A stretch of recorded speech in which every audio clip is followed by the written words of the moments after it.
Friends and fellow devotees of the Lord, namaskars to every one of you.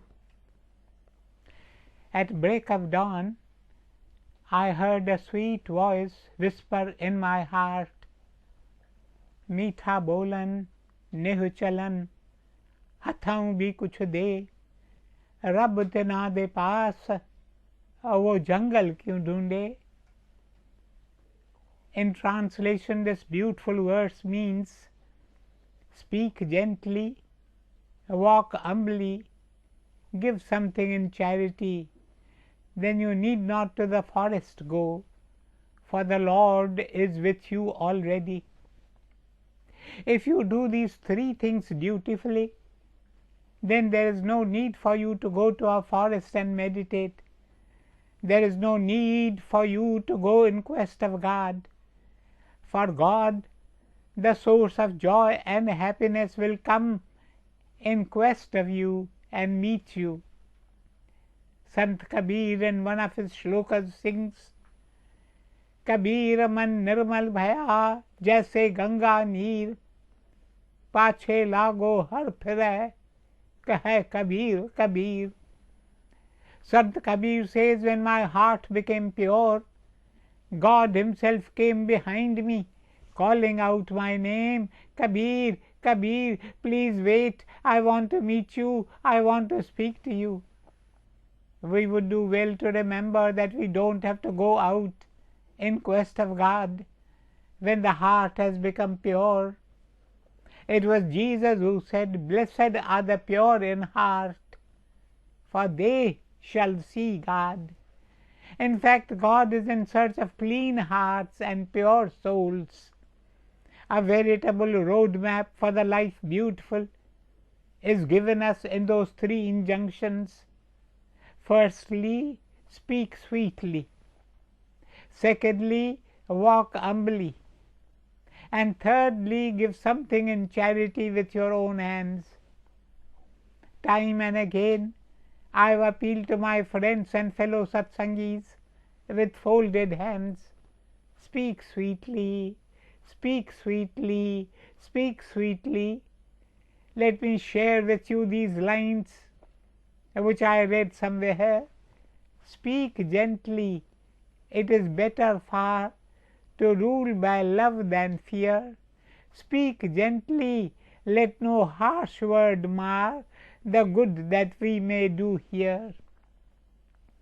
I am aware that we live in a world of hectic speed. My younger friends refer to their professional life as a rat race, where speed is the buzzword and everyone is in a tearing hurry. Under such conditions, they tell me, it is difficult to be gentle and sweet at all times to all people. More often than not, we are forced to raise our voices and hurl harsh words at our competitors, subordinates, colleagues, and friends. They inform me with a tinge of regret and shame, too true.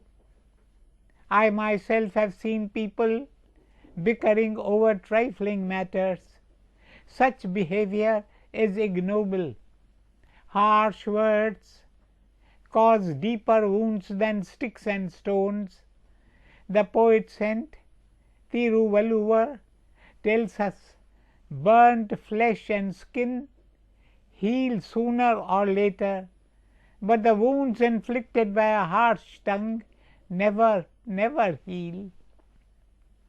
Why should we be guilty of inflicting such wounds? Therefore, let us resolve to speak gently, softly, sweetly. In India, we have the beautiful tradition of greeting everyone we meet with folded hands and the reverential greeting, Namaste. It is the God within the human form that we salute thus.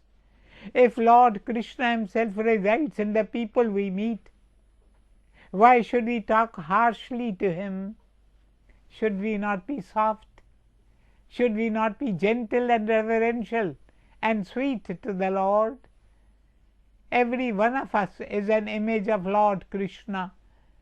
We should speak to each other reverently, gently, sweetly. Even if you disagree with others and want to refute their arguments, you can do so with humility in your heart. You may disagree to comply with their requests, but you can do all this without hurting anyone, without creating discord, without using harsh words. You can negotiate with the most stubborn and egoistic individuals, using your personal charm and gentle words. This behavior will come to you naturally if you realize that Sri Krishna is within everyone. Automatically, your attitude will change and you will be reverent, considerate, and gentle with others. You need not disclose to the other person that he is an image of Sri Krishna, for that may merely inflate his ego. But you should remind yourself that Sri Krishna is seated within the hearts of all. The second thing necessary for us is humility of the heart. Be humble. Be humble as a blade of grass. Once Gurudev Sadhu Vaswani was asked, what kind of persons would you like to associate with? Rich and famous, intelligent and scholarly, sophisticated, or beautiful and charming? Sadhu Vaswani with a magical smile replied, my heart moves out to those who are humble, for the humble are pure at heart. They are the loved ones. Therefore, let us learn to be humble and earn the grace of God. The third thing that all of us must follow is to give whatever we can in charity. You may give little, you may give much, but give you must. Share your wealth with those less fortunate than you. Sadhu Vaswani used to say, I have but one tongue. If I had 1,000,000 tongues, I would still utter the one word, give, give, give. During my travels abroad, I exhort my satsangi brothers and sisters to bear witness in deeds of daily living to the ideal of giving. Share as much as you can with others. I urge them, give whatever you can to the needy ones. Some of them are not convinced by my exhortations. They give me a look which seems to say, it's all very well for you to say give and share, but money does not grow on trees. Day by day prices are on the rise. How can we fix a limit on our personal expenditure? How can we curb spending on our own families? And then there are investments to be made for the future. Where is the money to spare? I respect all the effort you put in to provide the best for your family. I know many of you work under intense pressure to make your business prosper, but I would still say to you, share whatever you can with others. Give at least 10% of your earnings in charity. What will you do with all the wealth you accumulate here? When the call comes to vacate the house of the body and move onward to the great beyond, you will have to leave everything behind.